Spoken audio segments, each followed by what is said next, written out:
তোমার নামে আমরা দোয়া করতেছি মাসুম বাচ্চারা লইয়া আমরার ভিডিও যেন টিকটকে পড়তে যায় আমিন হে আল্লাহ এই মাসুম বন্দারা রাত কারাত যেন বালা গল্লা খারাতে তুমি নেক বন্দার আমল দিছো হে আল্লাহ কারাতে তুমি টিকটকের ভাইরাল দিছো তুমি জানো আমিন হে পাক রব্বুল আলামিন এই মাসুম বাচ্চারা কান্দন রান্দন শুধু তোমরা দেখো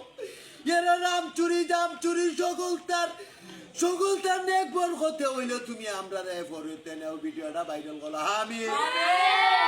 আল্লাহ মাসুম বাচ্চারা সকালে ঘুমতে উঠতে খারে মারতো কার কাছে হইলি তো এইটা বললে ওই গো আল্লাহ এরা এই তো বিকের দোয়া হইলো আমরা ফরিতে ভিডিওটা নিও আমিন আল্লাহ এরা নি সব বন্দারা গো আল্লাহ কোনো ভাব করে না খালি কাজ হইল যায় গো আল্লাহ খালি জাম্পারে নাইকল চুরি জোয়া চুরি যা আছে সব করে এই উজিলা হইলো আমরা ভিডিওটা ফরিতে দেও গো আল্লাহ আমিন হে পাক রব্বুল আলামিন লা ইলাহা